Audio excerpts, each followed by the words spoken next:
Buona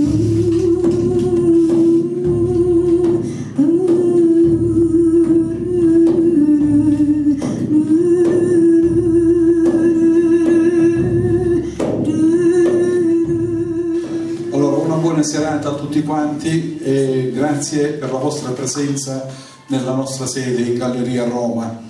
Come vedete questa sera abbiamo un appuntamento molto particolare e io francamente ci tenevo e ci tengo che il rapporto con le comunità ebraica da una parte e musulmana dall'altra parte, ecco, possano essere sempre frequenti e assidui qui in galleria, in modo da poterci conoscere meglio, perché se riusciamo a conoscerci meglio possiamo essere più amici, anche ad amarci se possibile.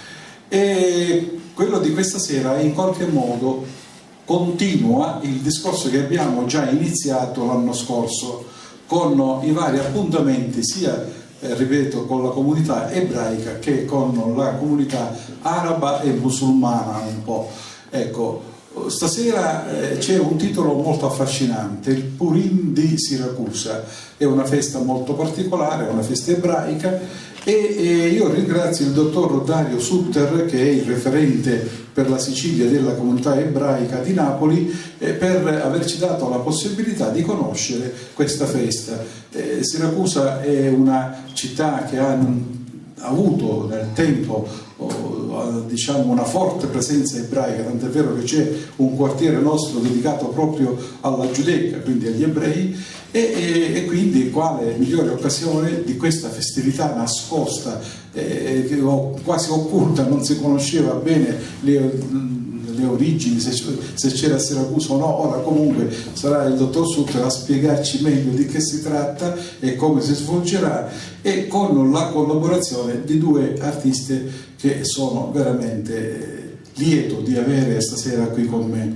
Intanto Bibi Bruschi, l'attrice Bibi Bruschi, che ora poi avremo, ecco, è là, non ti vedevo, ecco, l'attrice Bibi Bruschi, che è una delle presenze più significative del nostro teatro siracusano ma anche nazionale, quindi averla stasera qui con noi è veramente un piacere. E poi lasciatemi dire un grazie di particolare intensità a Elisa Nocita, che ho conosciuto un mese fa perché le abbiamo assegnato il premio musicale Corrado Moranci per la musica mediterranea, l'etnica mediterranea, fate voi con queste etichette, ma comunque la voce di questa interprete è qualcosa di eccezionale, quindi averla stasera qui con noi è un onore, veramente. Grazie ancora, una buona serata e ora godiamoci. Credo che comincia lei, benissimo, Elisa Nocita.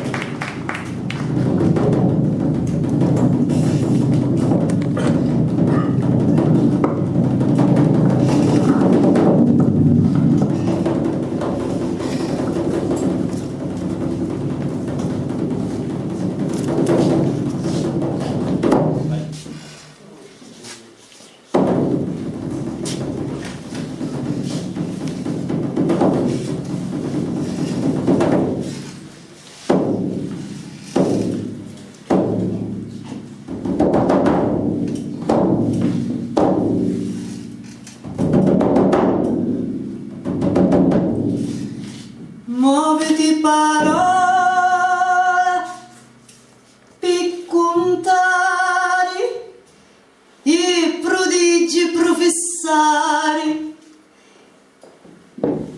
i siciliani rospicchiari, ecco vino fallembriacari.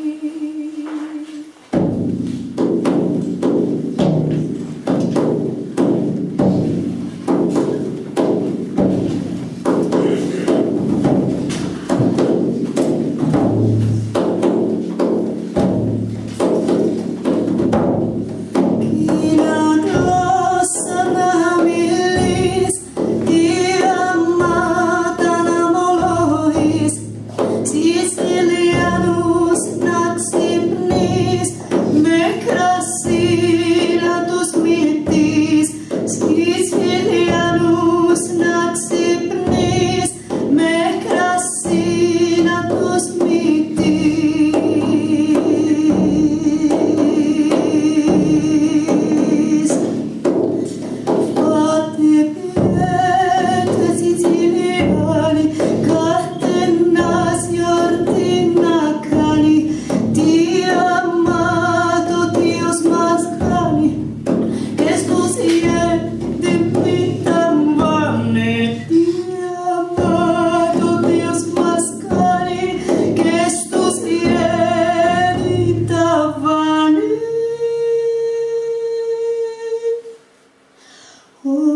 Brasilia, Sexaus, Saragossa, Nostiminelos, tu Israel, agapi menos, que amorfa colonias menos, toquis nafi, stolis menos, stadia mandica di menos,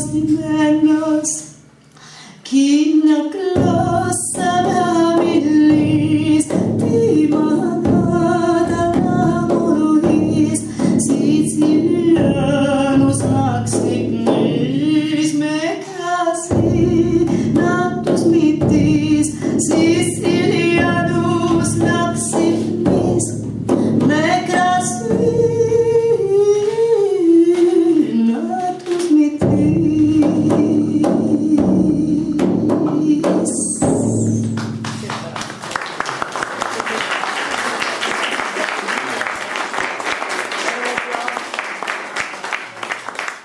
La prima strofa che avete ascoltato è una traduzione del poeta Giovanni Giudice, che traduce in siciliano, in dialetto siciliano, un testo greco di cui poi vi spiegherò la radice. Che cos'è un Purim? Purim è una festa che arriva da Pur, che vuol dire sorte, quindi festa delle sorti in plurale. E generalmente fa riferimento ad una festa che gli ebrei hanno, credo una volta l'anno, che è il Purim di Ester. Ma nel nostro caso, cioè questo Purim di Siracusa, in realtà è un Purim Katan, cioè un Purim piccolo. È uno dei Purim Katanim che troviamo non solo in Italia ma in tutto il mondo, però in particolare nel bacino del Mediterraneo, nell'ex impero ottomano, in Grecia e via dicendo. Perché piccolo? Perché fa riferimento ad una piccola comunità, a una città, a volte anche soltanto ad una sinagoga. È una festa ebraica locale e racconta qualche cosa che ha a che fare con un prodigio, un pericolo scampato grazie alla provvidenza divina. Perché fare questa festa? Perché noi abbiamo un imperativo che è il Zakor, ricordo. Quindi una festa come questa serve a tramandare alla memoria di quelli che verranno dopo, dei nostri posteri, quello che è successo, è la testimonianza di qualche cosa che è successo e che gli altri devono conoscere, perché abbiamo paura che si perda, perché perdendosi anche soltanto un fatto perdiamo la nostra identità. Tutto il Deuteronomio è un'espressione che serve solo a questo, a ricordo, memorizzare, trasmettere alle generazioni che non erano state partecipi all'uscita dall'Egitto e che erano nate durante i 40 anni di soggiorno nel deserto. Era necessario ricordare tutto. Questa è la funzione della festa del Purim. Per l'occasione viene letta una Megillah. Una Megillah è un rotolo dove c'è scritto in ebraico un testo che appunto narra gli eventi che sono successi. A questo generalmente si aggiungono anche dei canti, dei piyutim. Un piyut l'avete ascoltato adesso, ne avete ascoltato un frammento, in realtà molto più lungo, molto importante perché di fatto racconta in canto, in musica, quello che poi è la narrazione, l'articolazione narrativa, la diegesi narrativa della Megillah. È un poema commemorativo. Questo piyut è scritto in neogreco, quindi un greco sostanzialmente moderno, però ancora con caratteri ebraici. Che cos'ha di particolare questa festa? Questa festa fino al 1492 non è molto attestata, non si hanno molte testimonianze del fatto che venisse rappresentata. Stranamente la sua diffusione c'è dopo il 1942, quando gli ebrei cacciati dalla Sicilia vanno verso l'impero ottomano in Grecia. Una parte va anche verso Roma. A Roma ci sarà una scuola siciliana che sopravviverà per 100 anni, una parte andrà a Livorno ma scompariranno, una parte andranno a Venezia ma si perderà la memoria storica delle proprie radici siciliane. Che cosa si fa in questa festa? Si digiuna il giorno precedente, La festa è il 17 di Shevat. Quest'anno è necessario spostare la data perché coincide con lo Shabbat, e lo Shabbat per frequenza soprattutto, ma per importanza, ha la priorità, quindi si anticipa oppure si posticipa. Fatto appunto questo digiuno di purificazione il giorno prima, si fanno delle offerte ai poveri, la Tzedakah. Tzedakah è una parola importante che traduce il concetto di giustizia, non quello di carità. Si donano degli Mishloach Manot, che sono degli omaggi di cibo, dolci, almeno a 2 persone della comunità. Poi si fa un pasto festivo come tutte le feste, e il giorno successivo, sapete che naturalmente lo sapete, gli ebrei cominciano la propria giornata la sera precedente, perché rispetto a quello che è un giorno tradizionale,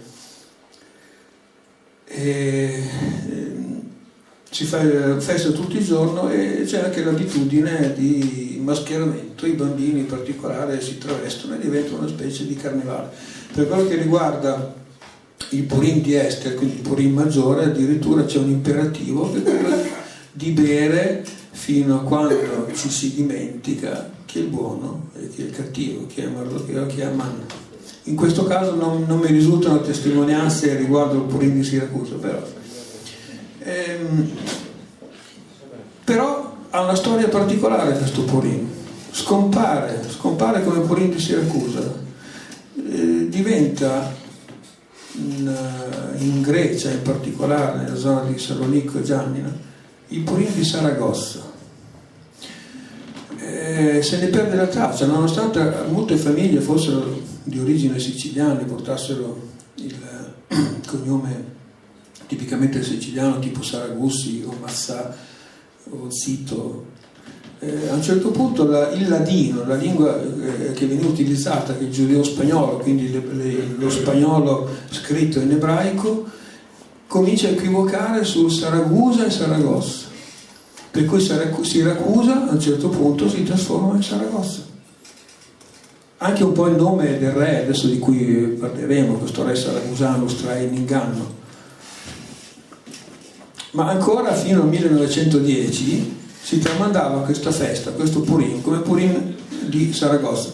Per questo è stato importante questo recupero che dobbiamo in particolare al professor Dario Bulgaretta, di cui vi parlerò successivamente. Poi alcuni studiosi, fra cui Simonsen e Roth, hanno restituito a Siracusa questa festa così importante. Perché poi si è tanto sicuri che fosse Siracusa?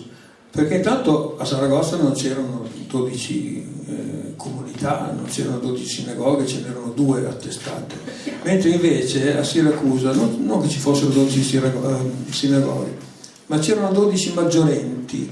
Maggiorenti vuol dire che c'erano dei capi comunità, che poteva anche essere una scuola, un luogo di preghiera, ma anche un luogo di studio. Quindi 12 persone secondo quella che era la tradizione amministrativa delle comunità ebraiche siciliane. Quindi una volta chiarito questo equivoco linguistico, dovuto anche al fatto che spesso nel Medioevo, ma c'era già allora, si confondevano Saragusa e Saragossa, tanto che a un certo punto si specificava sempre su questa Saragusa, che però è quella della Sicilia.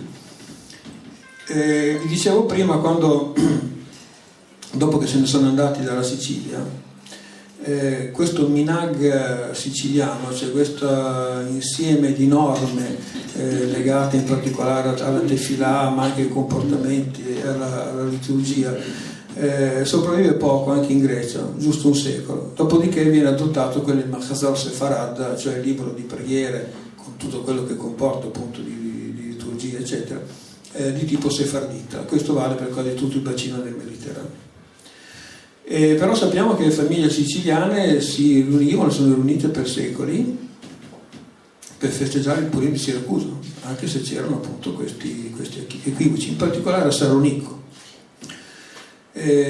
Purtroppo la storia, come tutte le storie ebraiche, scompare dopo l'Olocausto, quando anche le comunità greche verranno decimate, annullate nei campi di sterminio. Anche a Giannina o Janina, insomma, esisteva questo Purim di Siracusa, si chiama Promopolo siciliano, deriva dal greco, insomma, per dire per esempio piccolo. Anche qui c'era la stessa ritualità, lo scambio di cibi in Misloach Manot, e pensate che si faceva questo dolce di sesamo e miele che si chiamava cubeta. Ora non ci vuole molto collegare la cubeta con la cubetta siciliana, adesso perdonate i miei accenti, io non sono siciliano. E si ha una testimonianza fino al 1912, diceva Janina, di 50 famiglie siciliane che si ritrovavano per il Purim, e fino al 1954 si è eletta in sinagoga la Megillah, che poi veniva tradotta in greco moderno. E qui a Janina si cantava, io ho parlato anche con alcune persone che abitano oggi a New York, dove c'è una comunità di ebraica, di persone che vengono dalle Pira, in particolare da Janina, e si cantava appunto questo China Glossa di cui avete sentito una parte, sullo stile e sulla musica probabilmente del Purim di Esther. Sicuramente ne riprende il metro e inizia proprio anche con le stesse parole. La musica che avete ascoltato è quella del China Glossa del Purim di Esther, ed è la stessa melodia che viene utilizzata per il China Glossa del Purim di Siracusa. Velocemente la storia, la trama. Al tempo di questo re Saragusanos e l'usanza, e quando questi visitavano il quartiere ebraico della città, che era abitata allora da più di 5.000 persone, uomini adulti, quindi più le famiglie, le guide e i capi spirituali delle comunità, cioè questi 12, si recavano in processione verso il re portando come segno di sottomissione e di rispetto i rotoli della Torah, i sifrei di Torah, che generalmente, sapete, sono coperti o da un meil, che è questo rivestimento di stoffa, oppure da un tic o teca in artece, chiamatelo, che è in legno. E siccome era di uso sefardita, quasi sicuramente i nostri sefarim erano all'interno di teche di legno, quindi di fatto non si poteva vedere che cosa c'era dentro. Questa consuetudine, cioè di offrire le Torot, durò per 12 anni, finché a un certo punto i maggiorenti e tutto il popolo ebraico disse: a noi non sembra giusto che al secolo, quindi la società del secolo, si debba così mettere prona quella che è la nostra Torah, che è la radice della nostra essenza, è la legge alla quale ci riferiamo, è la parola di Dio. Vuotiamole, portiamo soltanto i tic, in modo che comunque il re sarà soddisfatto, presumerà che evidentemente dentro ci siano anche le Torah. E così fece il 13° anno. Tuttavia un ebreo converso, Chaim Shami, che aveva un nuovo nome di battesimo che era Marcos, denunciò questo fatto al re, sperando in questo modo di diventare un suo protetto, diventare le sue grazie. E il re decise di assicurarsi personalmente se c'era stato questo inganno che gli aveva raccontato questo delatore, e decide di passare proprio il giorno dopo, subito nel quartiere ebraico, che era il 17 del mese di Shevat, che è proprio la data che noi festeggiamo, con un'intenzione che era quella di sterminare, decidere la popolazione ebraica di Siracusa nel caso fosse stato confermato quanto aveva riferito questo Marcos. Tuttavia, ed ecco l'evento miracolistico, il profeta Elia, di cui vi dirò alcune cose successivamente, compare al custode della sinagoga, allo shammas della sinagoga, di notte in sogno, e lo avvisa della minaccia incombente. Dice: guarda che domani succederà così, così, così. A insaputa di tutti gli altri, ma anche tutti gli altri shammaim avevano fatto lo stesso sogno, rimette il Sefer Torah dentro al tic. Il giorno dopo, naturalmente, il re fa aprire i narteci, vede che in realtà quello che aveva detto Marcos era una menzogna, e per questo motivo viene punito Marcos con la pena capitale, non si sa bene se è impiccato o che altro, mentre gli ebrei da quel punto lì in poi beneficiarono ancora di più della benevolenza del re Saragusanus. Dicevamo che questi sono gli eventi, insomma. Il re Saragusanus, dice Dario Burgaretta,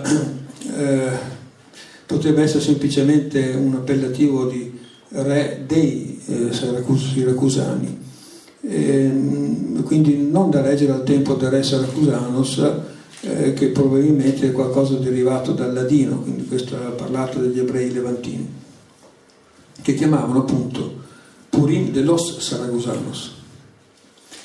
È difficile risalire con certezza l'identità del re, e soprattutto il fatto è dovuto soprattutto al fatto che ci sono diverse datazioni in diverse Megillot.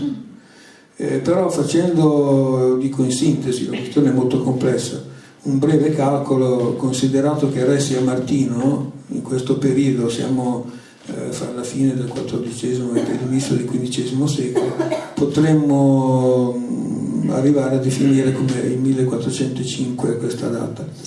Lo studioso Simonsen fa un'osservazione molto giusta, dice ci sono degli eventi che possono essere ricondotti a questo fatto, che non necessariamente era successo a Siracusa. Per esempio a Marsala gli ebrei venivano costretti ad entrare nelle chiese con i Sefarim per ascoltare le prediche, in particolare nel giorno di Natale e nel giorno di Santo Stefano protomartire, che se non sbaglio dovrebbe essere il giorno dopo.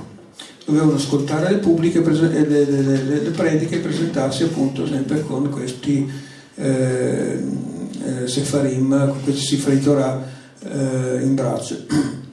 Tanto che nel 1399 fecero una supplica al re, che era appunto Martino, il quale decretò che gli ebrei fossero tenuti sì a visitare la chiesa madre, però dovevano essere lasciati stare, non dovevano essere perseguitati, non dovevano essere picchiati, non dovevano essere derisi. Non vi sembra una cosa tanto strana, perché questo, per esempio, il carnevale degli ebrei, il carnevale romano, è durato fino alla metà dell'Ottocento. Gli ebrei venivano portati fuori dal ghetto e presi a calci nel sedere della popolazione, gli venivano tirato di tutto ed erano obbligati perché altrimenti le ritorsioni sarebbero state terribili. Quindi questo costume, questo aborto di festa, come vedete, insomma, ha molti secoli, e qui in Sicilia veniva praticato. Appunto dicevo, se consideriamo questa frase del XIII anno del re Martino, sicuramente potremmo datare il 1405.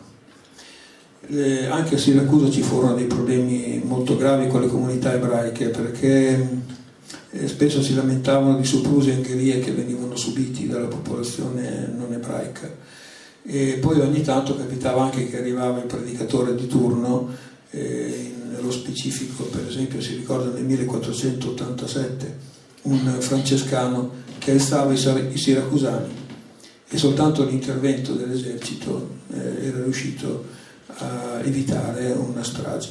Gli altri personaggi, brevemente: Efraim Barak, lo sciammas, il bidello, il custode della sinagoga, colui che aveva le chiavi, un ruolo molto importante. Era molto rispettato come figura, che esiste ancora.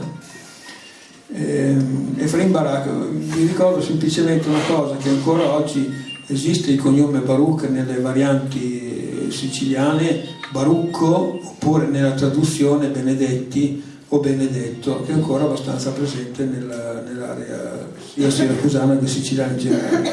Chaim Shami, anche qui non ci sono riscontri storici diretti, però questo cognome è attestato nelle comunità siciliane a Salonico.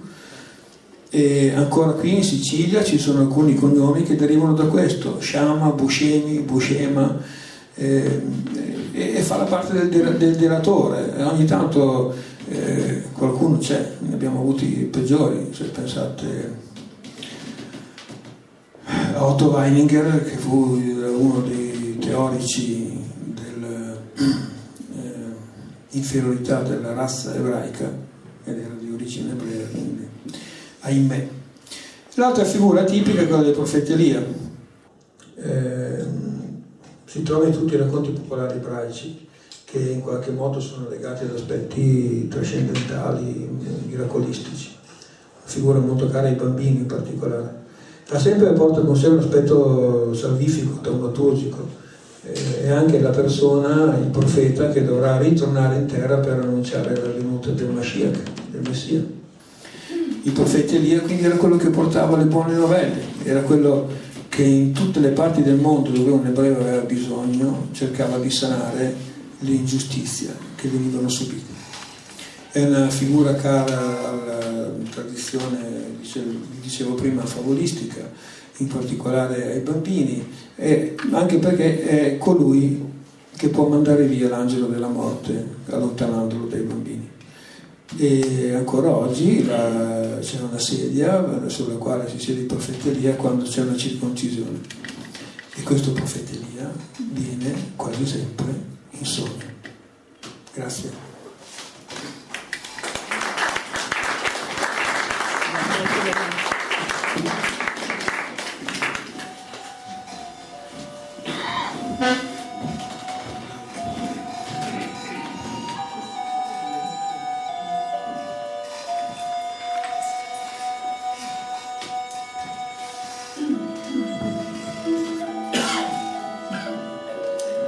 Al tempo del re Saragusanus, re forte e potente, si trovavano sotto il suo dominio circa 5.000 israeliti, tutti dotti e saggi capi di Israele, e formavano 12 comunità con altrettante sinagoghe, costruite con pietra intagliata e colonne di marmo di perfetta bellezza e ricoperte di crisolito. Era usanza e regola presso quei giudei che al passaggio del re attraverso la piazza portassero fuori i rotoli della Torah, avvolti in panni ricamati e in teche d'argento e oro, e che a gran voce benedicessero il re, mentre tutto il popolo rispondeva loro Amen.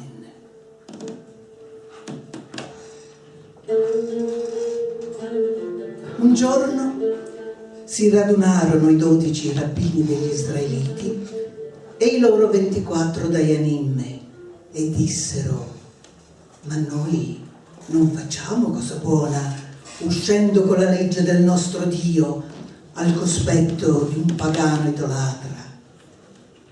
Si consultarono e stabilirono di predisporre 3 teche vuote per ogni comunità sinagoga, avvolte nei loro manti e con i loro melograni, e di uscire con esse al cospetto del re. L'usanza era infatti che il rabbino della comunità reggesse la Torah assieme ai suoi dayanimme. Nessuno dunque era a conoscenza di questa decisione, eccetto i rabbini e dayanimme. E così fecero fino al 12° anno del regno del re Saragusanus. In quei giorni accadde che un uomo di nome Caim Mesami, persona di litigi e di discordie, malvagia e iniqua, si convertì al cristianesimo.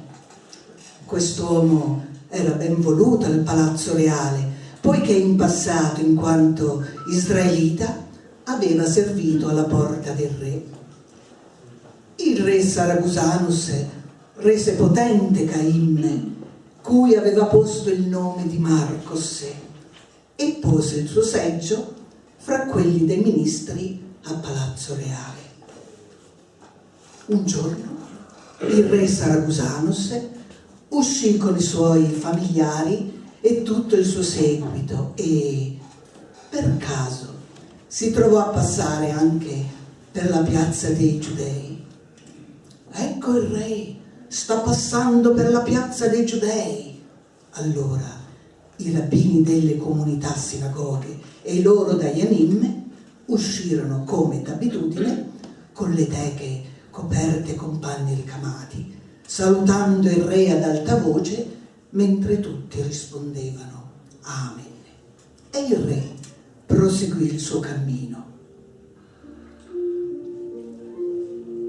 Giunta la sera, mentre il re sedeva sul suo trono regale, i suoi ministri e sapienti dissero: ma quale gloria oggi per il re Saracusanus agli occhi degli ebrei, mentre essi uscivano con i rotoli della Torah per prostrarsi al re e omaggiarlo. Ma il perfido Marcos, rispondendo al re e ai suoi ministri, disse: guai a questi miserabili giudei per questa azione. Sia noto infatti al re che le teche sono vuote, dentro non vi è nulla, essi agiscono con l'inganno. Non appena il re ebbe udito ciò, i suoi ministri e i suoi saggi si adirarono molto e anche il re si infuriò. Allora egli interrogò i saggi esperti di legge: quale sentenza infliggere a questi peccatori che hanno tramato impudicamente una congiura per ingannare il re?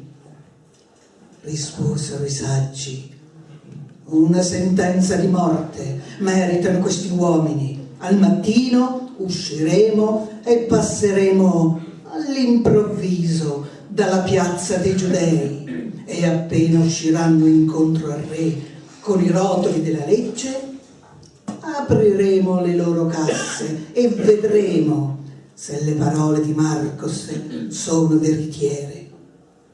In questo caso l'esercito del re si solleverà contro di loro con la spada in pugno, uccideranno tutti, daremo alle fiamme la loro sinagoga e prenderemo come schiave e serve le loro donne e i loro bambini, mentre tutto il bottino sarà versato nel tesoro del re. La cosa piacque agli occhi del re e dei ministri. Fu dunque scritto il decreto e sigillato con l'anello del re.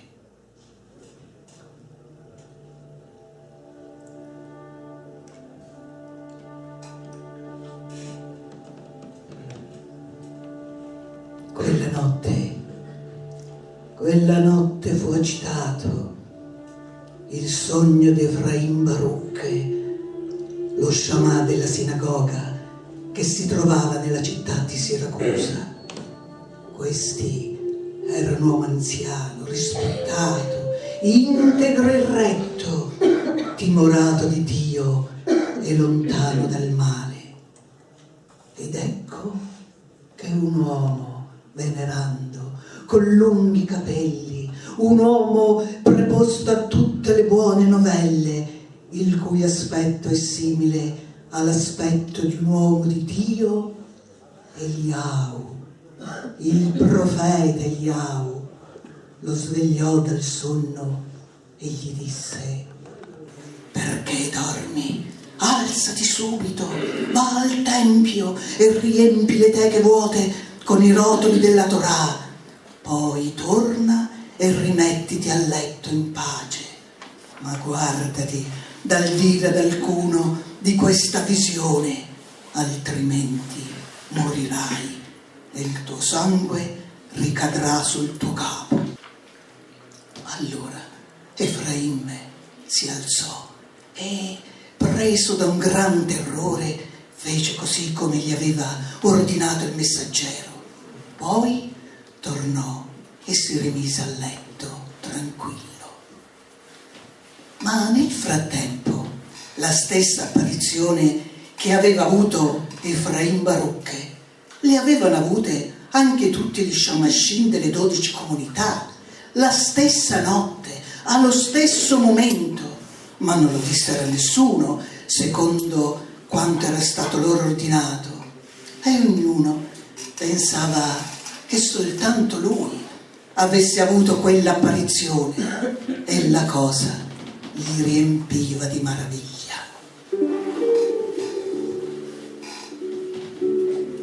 La mattina del 17° giorno dell'11° mese, il mese di Sheva, si levò il re Saragusanos assieme a tutti i suoi ministri, comandanti, consiglieri e saggi, e inaspettatamente passò attraverso la piazza dei Giudei, mentre il malvagio Marcos procedeva alla sua destra e l'esercito del re li seguiva, tutti armati, tutti con la spada in pugno, per fare ai Giudei tutto ciò che volevano. Mentre essi passavano nella piazza, i rabbini e Dayanim in fretta presero le teche per andare a omaggiare il re come d'abitudine. E il re disse loro: voglio vedere la legge di Mosè, con la quale mi benedite il suo nome. Appena i rabbini e i Dayanim udirono le parole del re, il cuore mancò loro dalla paura. Iniziarono a tremare, interrogandosi l'uno con l'altro: ma che cosa ci ha fatto Dio? Ma essi non sapevano che cosa aveva fatto in realtà il Dio dei loro padri. Allora i ministri del re si affrettarono a prendere una teca, la aprirono e trovarono scritto: ma anche allora, quando saranno in terra nemica, io non li rigetterò né li disprezzerò, fino al punto di annientarli e di rompere la mia alleanza con loro, perché io sono il Signore, il loro Dio. Lo lessero al cospetto del re, poi presero un'altra teca e l'aprirono. Anche questa era piena con la legge di Dio, e così una terza, e così tutte le teche. Quando il re e i suoi ministri videro tutte le teche piene con la legge di Dio, il re li benedisse e per 3 anni li dispensò dal tributo. E allora anche essi se ne andarono in pace, e il re ordinò che impiccassero Marcos, il malvagio, sul palo con il quale egli aveva tramato di fare del male ai Giudei, e il suo cadavere fu gettato nell'immondizia finché i cani mangiarono la sua carne, le sue ossa furono date alle fiamme, e l'ira del re si placò. Per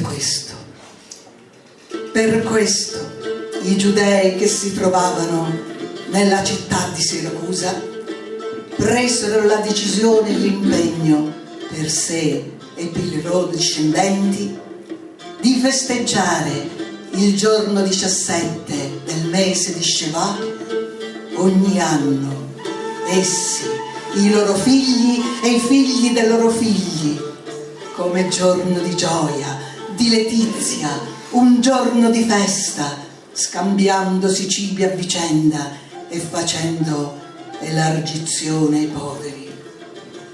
E per i Giudei fu grande luce, letizia, esultanza, onore, poiché colui che ha pietà di loro li ha guidati e compirà con noi la scrittura, poiché è scritto: anche se i tuoi esiliati si trovassero sotto l'estremo lembo del cielo, di là il Signore tuo Dio ti radunerà e di là ti prenderà, poiché ogni arma preparata contro di te rimarrà senza effetto, e condannerai ogni lingua che si alzerà contro di te in giudizio. I riscattati del Signore ritorneranno in Sion, felicità perenne sarà sul loro capo. Maledetto Marcos, benedetto Efraim, benedetto tutto Israele. Oh, así las manos verás esta joya, me pasciades me canoia, darma datus tenis menis sicilianis, metiasas, fate piete, calipatiasas, chi metti calicarasas, nazis sunto pediasas, chi metti calicarasas, nazis sunto pediasas, Possa castigare e come merita.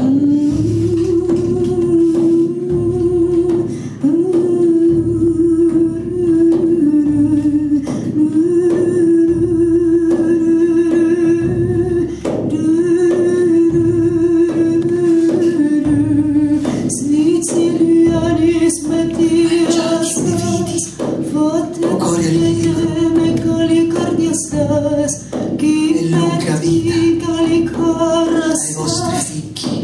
nazis sunt pediasas, chi metti calicarasas, nazis sunt pediasas, chi metti calicarasas, Gloria, nazis sunt ragna Dio Signore.